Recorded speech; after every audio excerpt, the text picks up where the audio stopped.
Once again, Hubnut shows you how not to do things. In this rather chilly video, Elly's going to get a new roof so she can come back into action again. So should be good.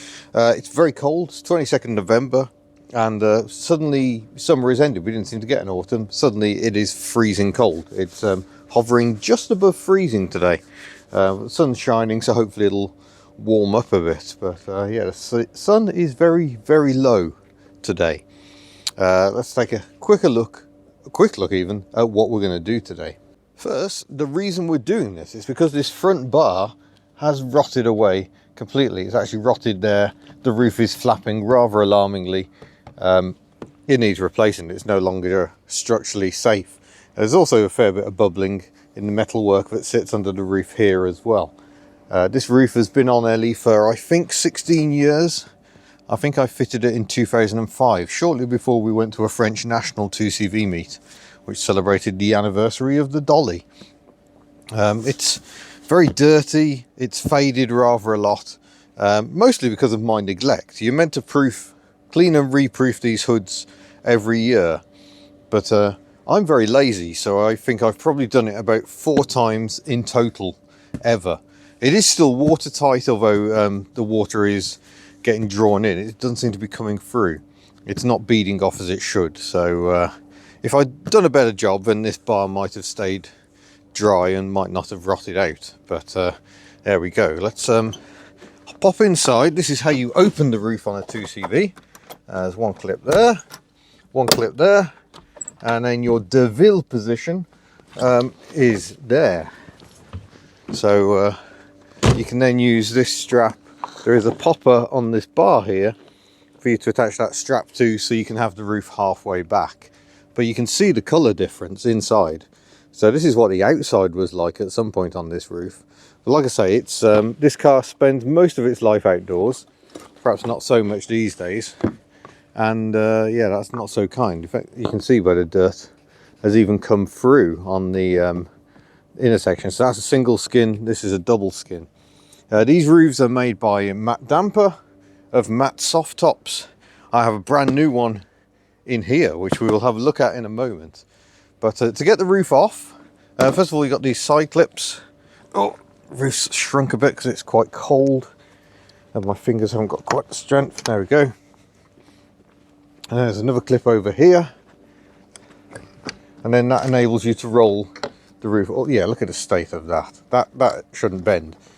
That enables you to roll the roof back.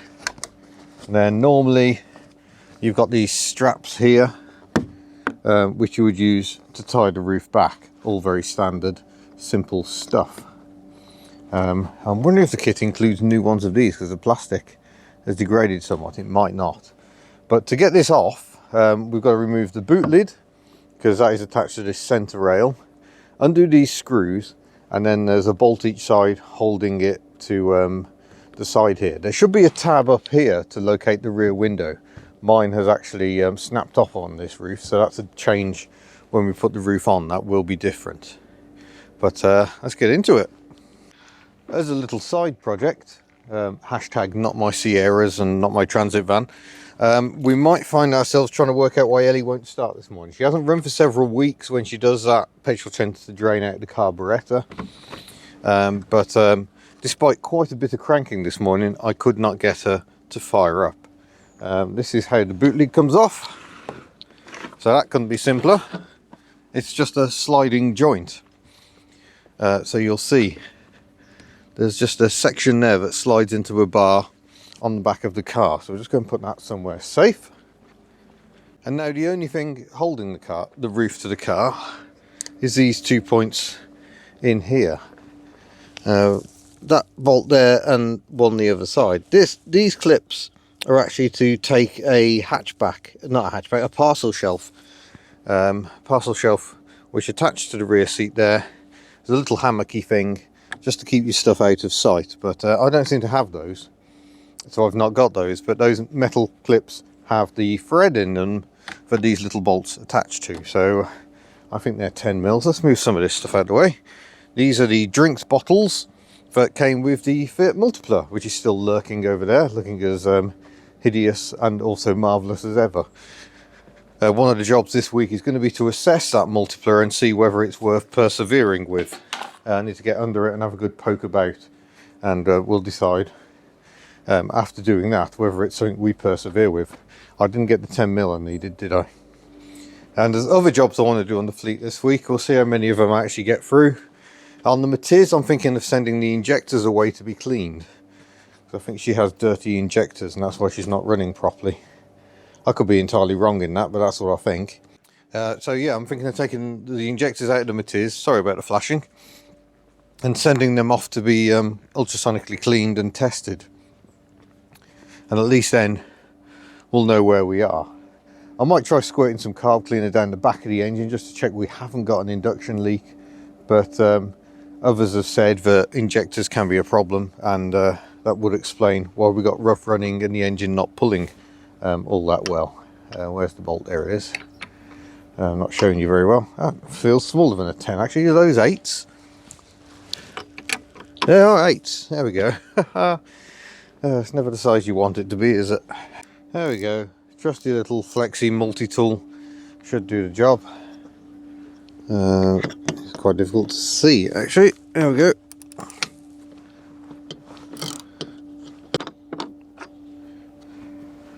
So that's what holds it. That little bolt goes into this little plate here. So we'll put that back in there. Leave that inside the car. And do the same on the other side. Oh, there's her grill muff. I wonder where Elly's grill muff was. When it's below 10 degrees, my air-cooled Citroens require a grill muff because the engine's in the airflow. To keep the engine warm, you have to use a muff or blind to cover over the grill aperture. I'd lost Elly's, but I've just found it. But that's also filthy and doesn't really match the rest of her. So Matt Soft Tops does those as well, and I'll reveal what I've actually got in a moment. But that should be us free. I think no, we've got the screw. Don't forget the screws. That would not be good times at all. So yeah, these points are also hold the roof. Oh yeah, that's absolutely gone to bits. This job may end up being a 2-day job because you've got these little plastic washers which sorry, this camera is rubbish at macro. Because the body isn't flat there, they add the curve, but they've absolutely fallen apart. I'll put that in the boot nonetheless. I'll take the other one off, which is also disintegrating, just UV. I don't think the roof will come with new ones, so I may have to order some up. It's a bit of a shame. And that should be roof free, ready to come off. There we go. So that couldn't be simpler. And this is sad because I'm losing this sticker. That is when we went to that 2CV French National in France in 2005. And I have to get myself a new Sparrow Automotive sticker as well. And but I can take this. This is a rare Citroen branded strip. That's what the boot attaches to. I can take that off if I go underneath and take these side pieces off. I can then slide that chrome out, so I might go and do that. So there we go. I've got my Citroen branded hardware off. That's no problem. It's time to break into the box. I'm going to need a knife for this, I think. So what roof have I gone for? I can tell you it's not the same style as the one that's on the car at the moment. It is what I actually wanted last time, but he didn't do them at the time. Oh, he's keeping us in suspense even longer. He's wrapped it in plastic. There we go. Oh, come on. There we go. Oh, there's the grill blind. I can tell you now, the grill blind is red. So that's Elly's grill muff. We'll attach that in a moment. Just going to put the box back on the bonnet and we'll do the big reveal. You're thinking, oh, well, this isn't much of a reveal. It's a red roof. But it shouldn't be a red roof. And it isn't a red roof. It isn't a green roof either. I'm not sure what that bit of green's about. No, what I've bought is a red and white stripy roof. So look at that. These were all the rage in the 1980s. There was a company called Wendy that made a plastic hood with red and white stripes. But you'll see Matt's had to actually sew on the white stripes. The white stripes, you know, otherwise how do you do it? So it's one piece of canvas with then these white canvas stripes attached to it. I was a bit nervous, I'm not going to lie, going for white stripes because they're going to be a sod to keep clean, but I'm hoping it will inspire me to actually keep things in good order. So yeah, I've got to take all the hardware off the old roof anyway by the look of it, so that's all right. So that's primarily these corner pieces which then hold in this stripe, because you've got another sliding hinge there. But otherwise I think we've got everything we need. And the only slight question mark is whether new hardware is fitted, but I don't think it is. I'm not sure what that I see, they're just folded in to stop these clips damaging the roof. That's what that's about.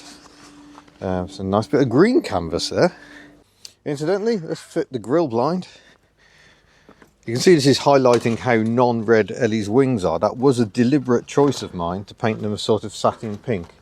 So we hook the muff in like that. There's little internal elastic things there to get on those corners. And there we go, that's the grill muff in place, and that restricts the opening, keeps the engine warmer. So let's get the roof on. In light of the fact that this had actually rusted away, well, not rusted away, but it has started to corrode, and because it'll be handy for lubrication, I'm just going to use this to protect that. This piece of canvas that came with the hood, I'll slide that in there so I can spray some wax along that edge without getting it on the hood, hopefully, he says. Now I need my citron, bit of metal. I should be able to slide, let's get that the right way up, that nicely along there.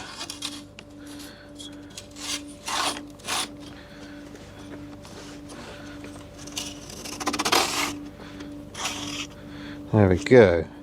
That means we can attach the boot lid. And then these little corner pieces just screw through these holes here. Okay, let's try and get this roof into position then.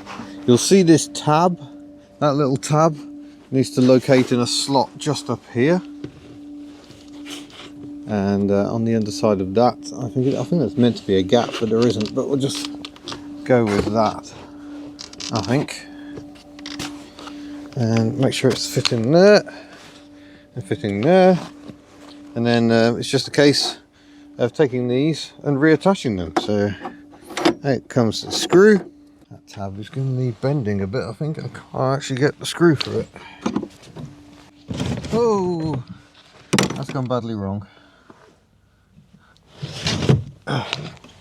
Okay. Once again, Hubnut shows you how not to do things.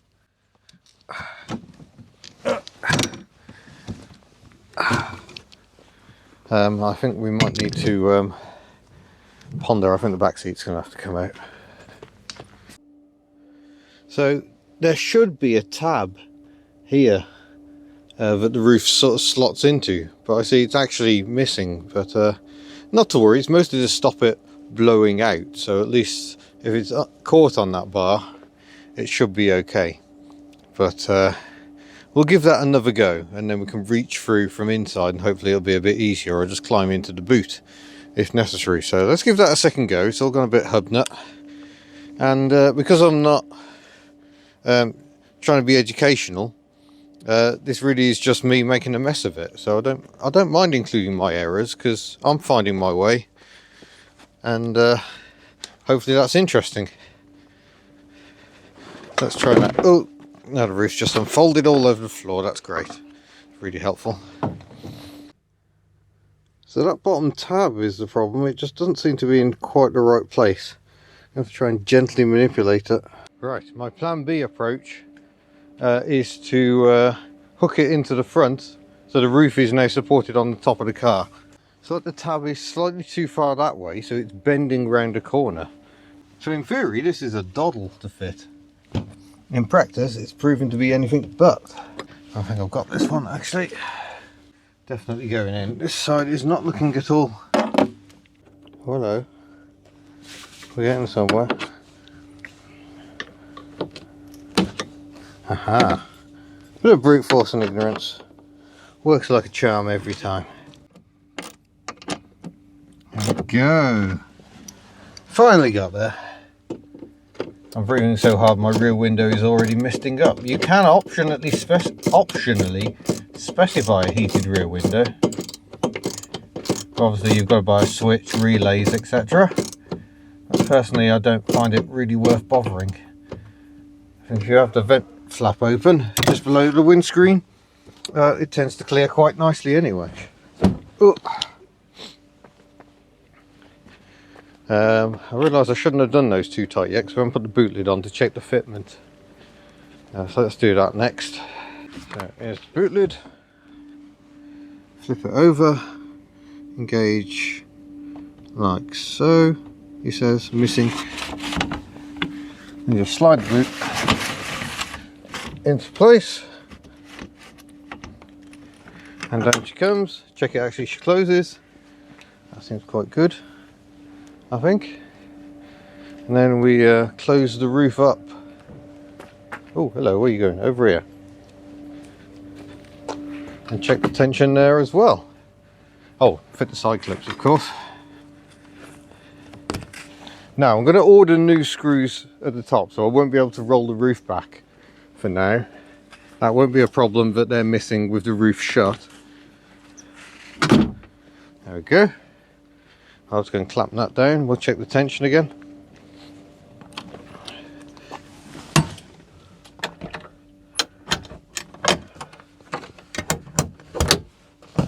Beautiful. And that seems pretty good. Super. So there she is. That's Elly with her new roof that I've already managed to get dirty fingerprints over. We'll see if we can get those off, eh? But hopefully you agree, she's looking much better now. And yeah, that's quite pleasing progress. So your final stage, once you're happy with the tension, you can adjust these mounts here, up here. Yeah, there you go. You can adjust those to change the tension of the roof. I'm happy with that as it is. I think it looks quite good. Your final step is to find your holes, like so, in the body, and then you've actually got to screw through them to refit the little screws, those attachment points for the straps at the back. But as you can see, the plastic's completely degraded. You can get new ones, so I'm going to do that. So I better put these screws somewhere safe in the meantime. But yeah, that's just falling apart. So we'll get some new ones of those, and we're good to go.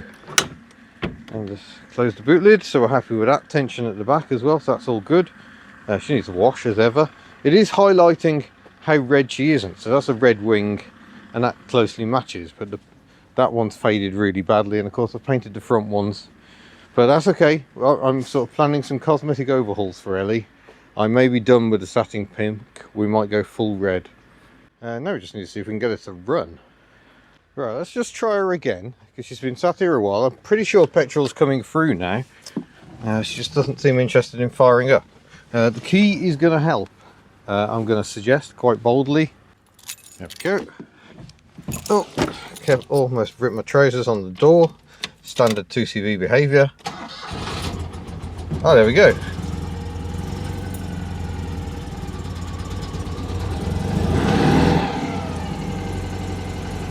So yeah, typical Elly behaviour there. She was obviously not happy with her old roof. I've changed the roof and now the engine starts. So if your 2CV is misbehaving, then that is always an option. You can always change the hood. 2CVs are strange creatures. So there we go, that's Elly done. I hope you found that interesting. It's been a typical Hubnut disaster area, but we got there in the end. Order up some new screws so we can attach the roof, but even though it's a beautiful sunny day, I'm going to declare it too cold to roll the roof back today. So the new grill muff will come in very useful. I did ask if we could stripe that, but apparently that'd be a step too far. So yeah, hope you found that interesting. Don't forget you can head to the Hubnut store. We're getting a bit low on these actually and struggling to restock before Christmas. Lots of other items from pin badges to mugs to t-shirts. T-shirts in blue. Oh yeah, all my cons baby. Head to hubnut.org. Otherwise I shall see you in a future video. Farewell.